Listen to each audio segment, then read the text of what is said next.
Hello and welcome to Tether's Human Environment podcast, where we talk about the intersection between people, the homes we live in, and the natural things that impact our health, our lifestyle, and our property.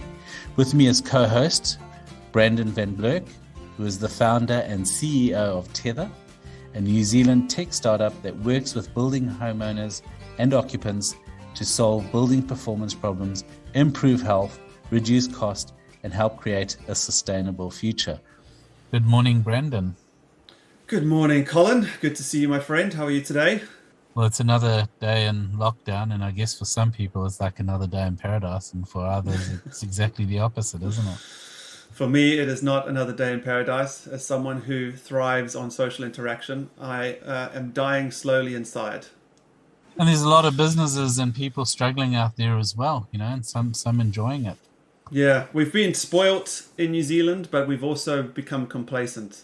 Having 9 months without having to deal with this pandemic and living in our bubble, as it were, we just forgot what it was like to live like the rest of the world. And as a result, it's come as a massive shock. And those that haven't prepared are feeling it even more than I think what they did to start with. Speaking of shocks, one of the things that has shocked people is how fast this Delta variant spread. And that brings us to what we're talking about today, which is, are our homes petri dishes for COVID? And the one thing that this aerosol transmission of this variant has brought was put the lens squarely on ventilation in our homes and in our buildings. Why is ventilation suddenly an issue around COVID?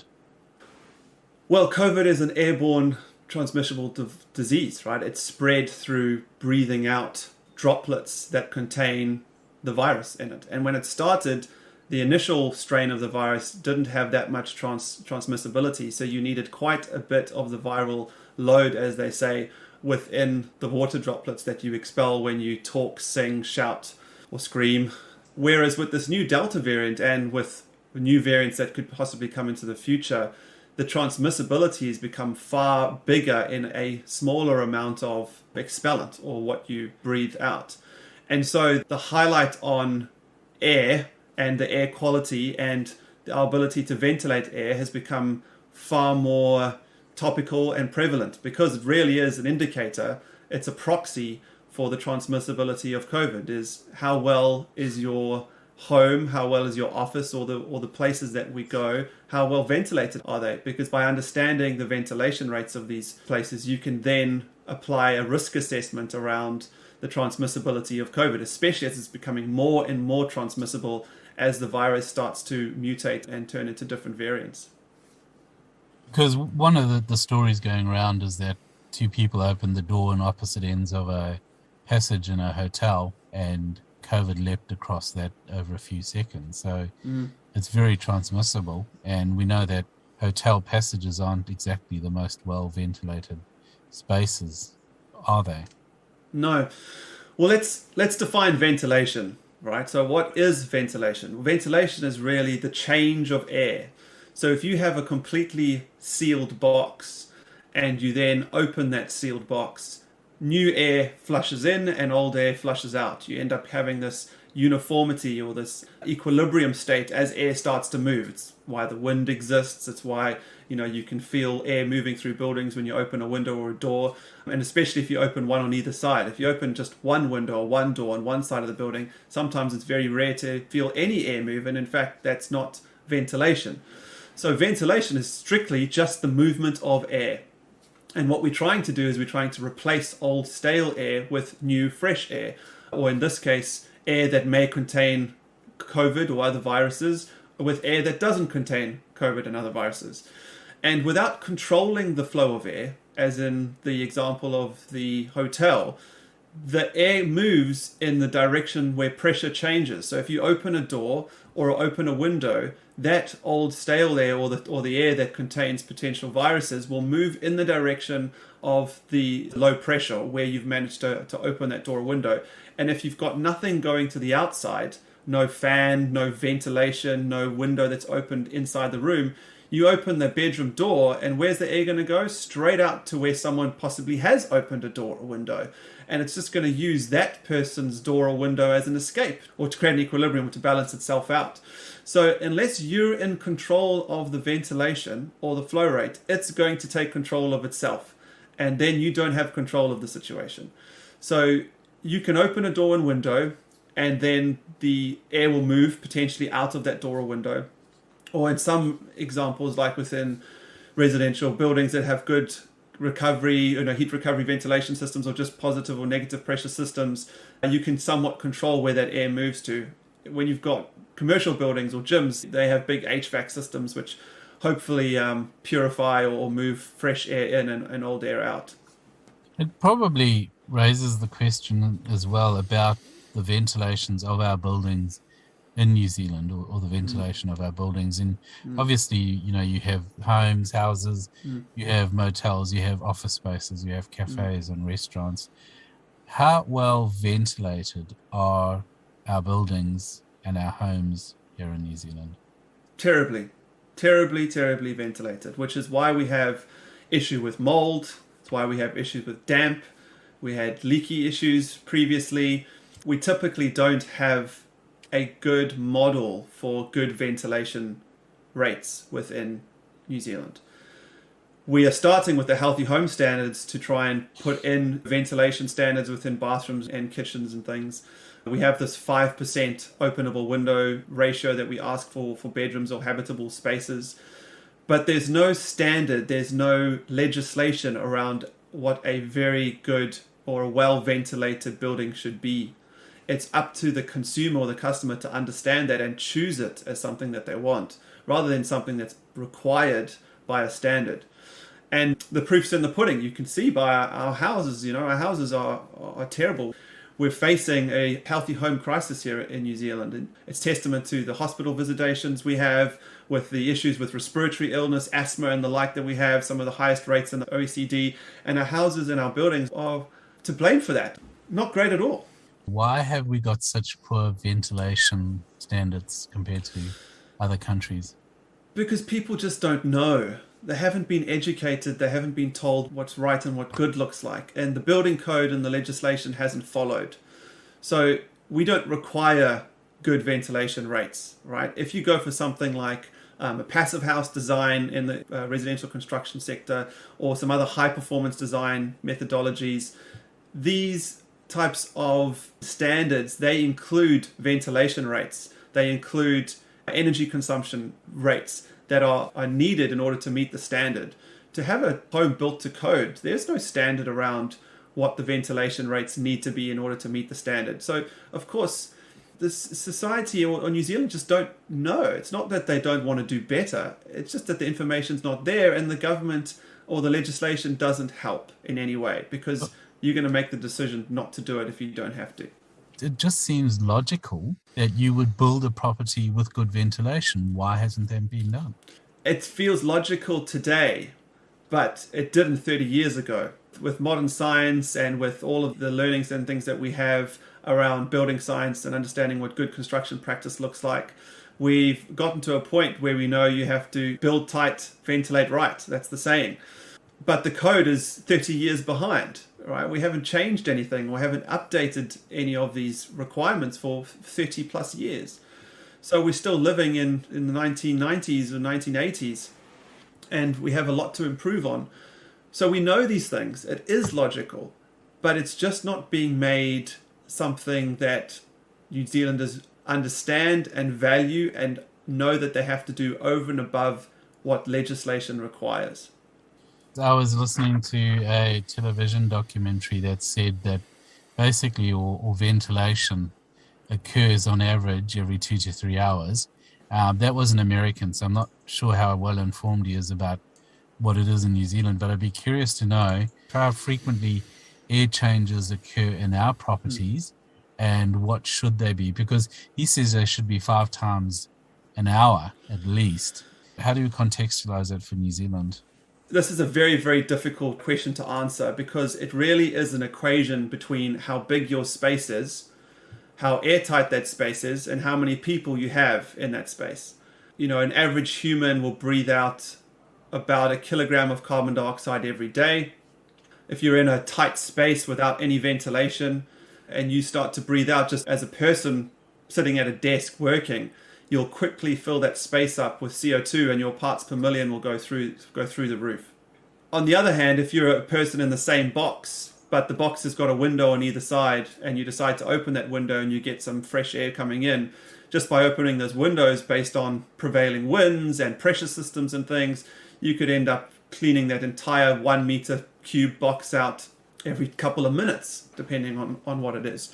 So the ventilation rate is actually an equation based on the size, the amount of people in that size or in that space, and how vigorously those people are breathing in and out. If you're in a gym, for example, you're going to be expelling far more carbon dioxide and vapor droplets, which contain viral load, than you would if you were in an office that had the same amount of people but were all sitting at a desk just working. So really what you need is reactive response to ventilation, not a one-size-fits-all going, oh, I need X ventilation rate, or I need X amount of air moved through my building per day, because that could completely change if you have a party, right? Now you've designed your system to only move a certain amount of air or ventilate a certain amount of air per hour.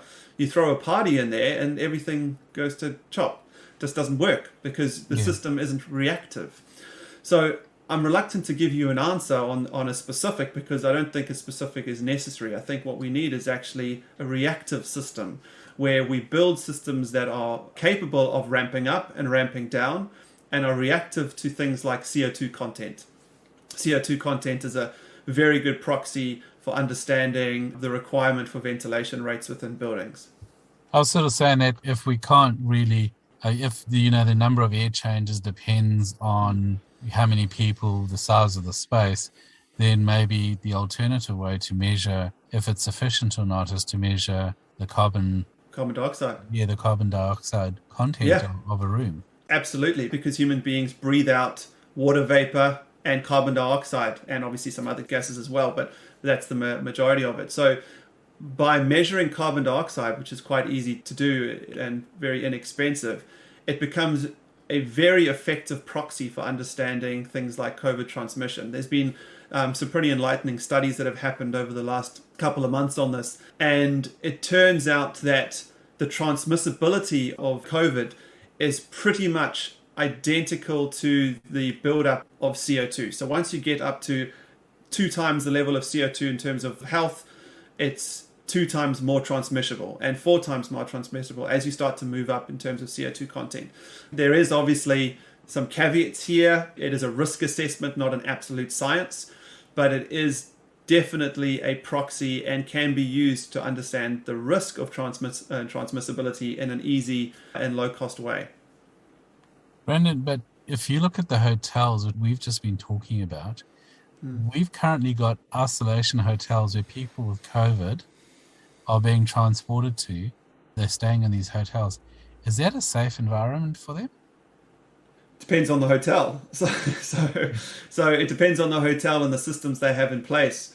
If the hotel wasn't built like a hospital is to separate air, they don't have sufficient HVAC systems or ventilation systems in place, if they're not actually taking that air to the outside and bringing in fresh air, if they're just circulating the air internally, which some of these HVAC systems do, then it is absolutely a petri dish, right? I mean, if you think some of these hotels, what they do is they suck the air out from the room, they condition them, and then they just pump the same air back into the room.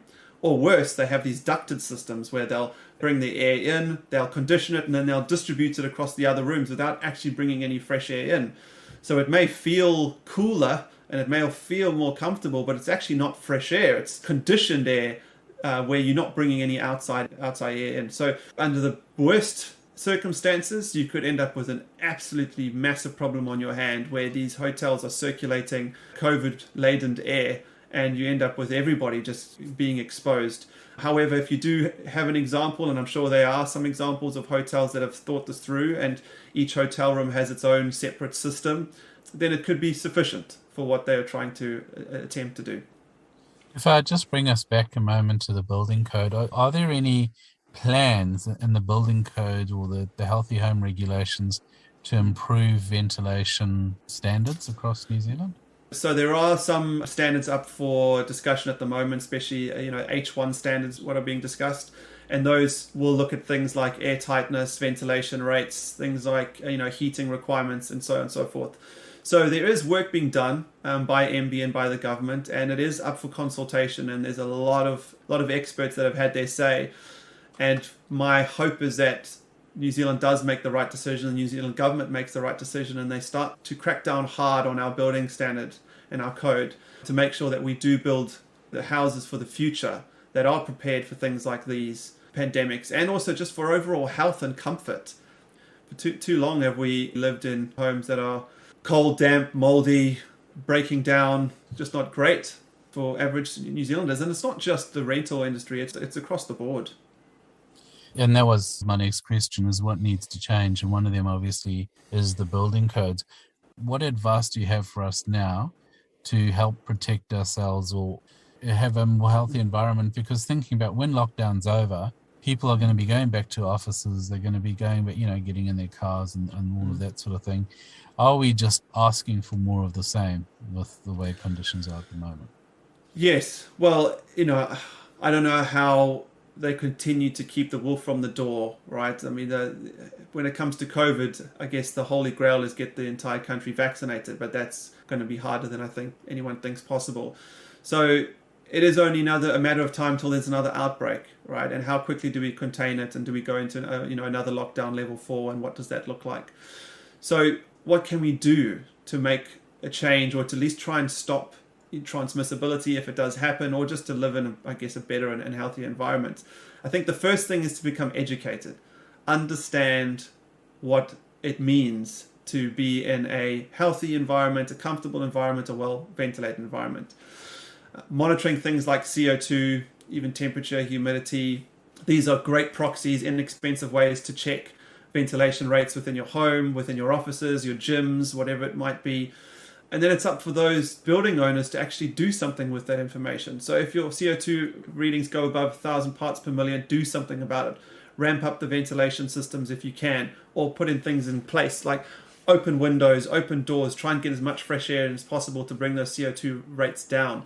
At least that's a good way to try and mitigate as much risk as possible. So education is absolutely key, because without knowing, you can't ask. And if you don't ask, you won't get.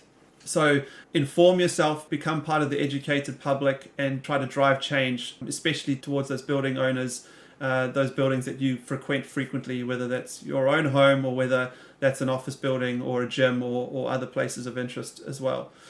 In terms of ventilation itself, if you don't have a ventilation system, if you don't have any way of actually extracting that air effectively, and you do have a sensor, for example, that measures CO2, and you're seeing, at night or during the day, your CO2 levels are cracking over 1,000 parts per million and even reaching into above that, then get really good at doing things like opening windows and doors. This is not just good for mitigating the spread of COVID, but it's also good for things like getting rid of moisture, which could solve part of our mold and condensation problems as well. It's a good practice to do. And if you don't like opening windows or doors, which is fine, then investigate getting a ventilation system. And there's tons of options out there from your reputable brands as well. The best is proper heat recovery ventilation systems, which are normally balanced. They bring fresh air in, they retain the heat, so you're not having to continuously heat the home. That would be good to try and save energy consumption as well. They are more pricey upfront, but there are ways that you can finance these things as well. Also go for a positive or negatively pressured system as well. They have issues in some instances, but in the right circumstances can also be beneficial. A lot of this comes down to just knowledge, Colin. Nobody likes to learn. Everybody just wants to stick their head in the sand sometimes. But when you're dealing with the situation that's this dire and affects the country in such a massive way, we have to become educated. We have to pull our heads out the sand and do the best things we can.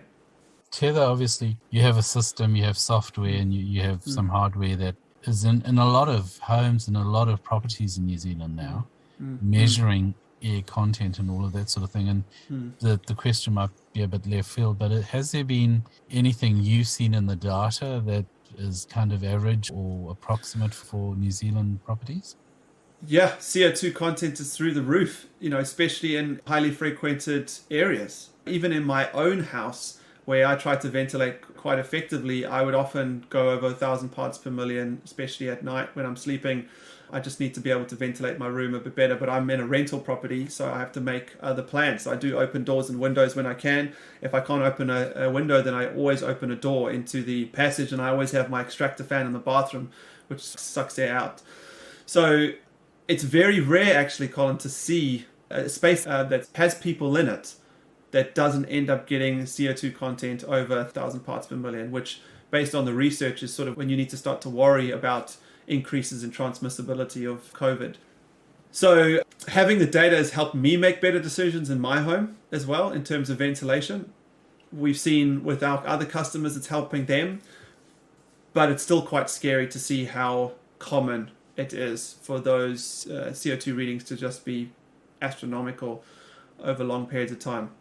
I'm just trying to recall, did you say earlier that the higher the carbon dioxide, COVID becomes 4 times more transmissible? It's almost a 1-to-1 ratio over the threshold, right? So once you start to get to a point of 1,000 parts per million and over, you can almost double the transmissibility with every I think it's 500 to 1,000 parts per million. You start to double the transmissibility of COVID. That's the loose association around it. But there is some caveats here in terms of the proximity that people are with one another, which is where masks obviously make sense. The type of activity that's happening within the space as well. So if you know that you're in a restaurant, for example, the transmissibility should be less, even at a higher concentration of CO2, based on the function that's going on within that space, rather than something like a gym, right? So, however, if you're in a restaurant, the transmissibility will be much higher than if you're something like an office, because offices are far less noisy and quiet and people are more spaced apart. So there is a level of context that you have to apply to this, which is what we try to do at Tether as well, is we try to apply the context of a home. We try to look at the CO2 ratings, and then we look at pressure sensors and things as well to figure out a risk around CO2 transmissibility at that given time. And then obviously send alerts and notifications and say, hey, you've reached this particular risk threshold. You should think about opening a window or turning on an extractor fan just to try and get some fresh air into the building. You said earlier one of the things we need to do is start educating ourselves, and I guess there's nothing like data for educating and monitoring. I mean, we're in the age of Fitbit and smart watches and that sort of thing. So I guess one of the things to do is get a sensor system like Tether and put it in your home or put it in your property, your restaurant, your office. Yeah, I mean, all it's going to do is just give you more information to be able to make good decisions, right? If you put your head in the sand, that's all that will happen is you'll put your head in the sand and all of a sudden you will be on one of those lists of the super spreader list, right?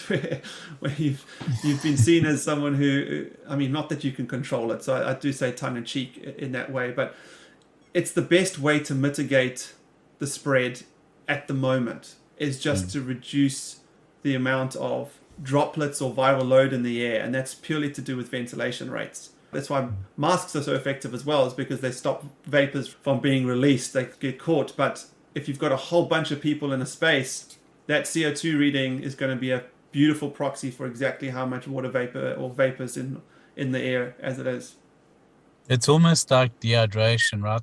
By the time you realize you're thirsty, you're already dehydrated. And I guess the moment you're in a space where you realize, oh, it's getting stuffy, it's already too late. I mean, it's never too late, but it's already gone past the warning stage, hasn't it? Well, who doesn't want to know when something's wrong, right? I mean, wouldn't it be terrible if your car never told you when it was about to break down and it just broke down? People would think that would be absurd. Yeah, sometimes it does. But sometimes the warning lights come on and you just ignore it. I've seen that happen before. Oh, the empty tank, the light's there. Oh, I'm going to try and race it to the bottom and see how far I can drive without filling it up with petrol. Or, the oil light's on and I'll deal with it tomorrow when I can get to the shop. But if you didn't know, if you didn't get a warning, you have no chance to even do anything about it. And saving 1 or 2 people from getting it in a big group is worthwhile. If you can lower that transmissibility because you're actually paying attention to ventilation, that is a worthwhile feat. It's a worthwhile act. You're not going to save everybody, but knowledge is power. Having the data gives you the ability to make a good decision. Rather have the warning than don't have the warning. I think that's the takeaway. Brendan, thank you for your time. That's been very insightful. Always a pleasure, Colin. I hope you stay safe, healthy, and well, my friend. You too, mate. In closing, a quick reminder, Tether is the first building performance insights platform that makes it easy to have full visibility of a building's operating efficiency and environmental impact through data-driven insights. If you are a landlord, property manager, or somebody who lives under a roof, you can find out more about Tether at www.tether.co.nz. This is me, Colin, saying thanks for joining us and goodbye.